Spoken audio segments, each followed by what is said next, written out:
Exercise 11.3, question number 13. A circular flower bed is surrounded by a path 4 meter wide. The diameter of flower bed is 66 meter. What is the area of this path? According to question, एक flower bed हमें दिया गया है जो कि circle की shape में है और उसका डायमीटर है 66 मीटर. तो इतना हम पहले लिख लेते हैं. Diameter of flower bed is equal to 66 metre.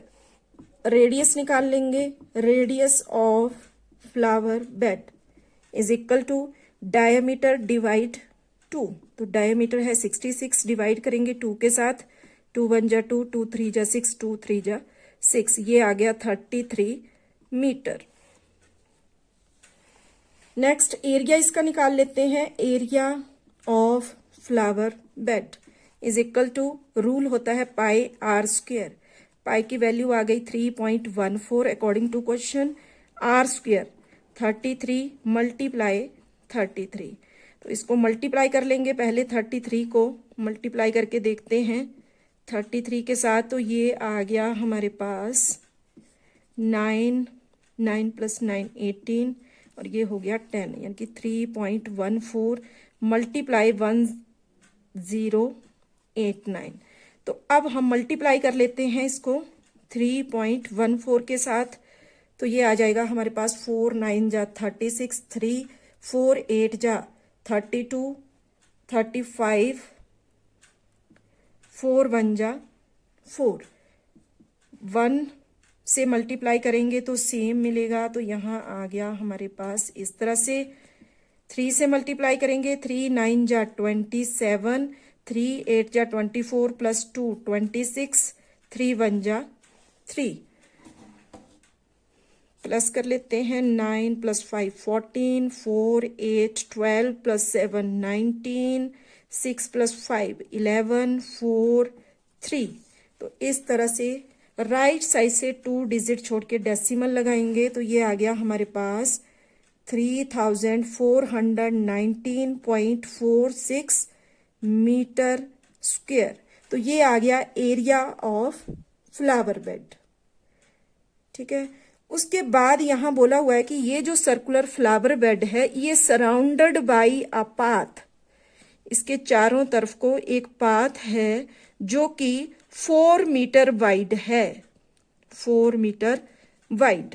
तो what is the area of this path? ये जो 4 मीटर वाइड पाथ है इस फ्लावर बेड की सराउंडिंग में, इसका एरिया हमें निकालना है. तो पहले यहां पर हम इस पाथ का रेडियस निकाल लेते हैं विद फ्लावर बेड. ठीक है. ये जो यहां पर रेडियस गिवन मिला हमें 33 मीटर, ये तो था फ्लावर बेड का रेडियस. लेकिन अब हमने radius of flower bed with path निकालना है. तो यहां हम लिख लेते हैं, क्योंकि तभी फिर हम एरिया ऑफ पाथ निकाल पाएंगे जब हमें रेडियस पता होगा. ठीक है. तो यहां radius of flower bed with path.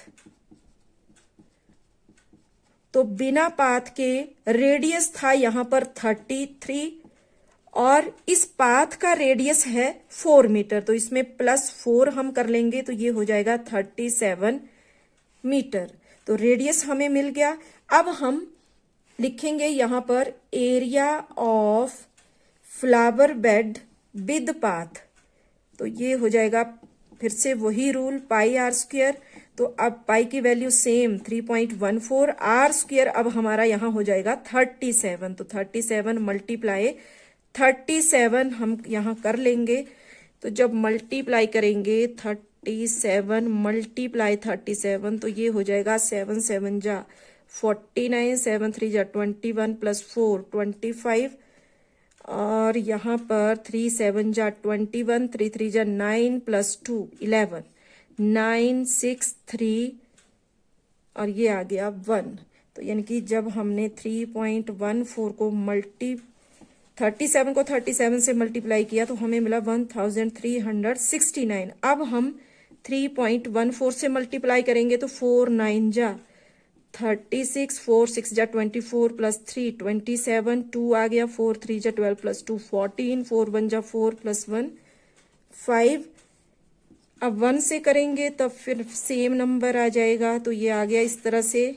आगे 3 9 जा 27, 3 6 जा 18 प्लस 2 20, 0 2 आ गया, 3 3 जा 9 प्लस 2 11, 3 1 जा 3 प्लस 1 4।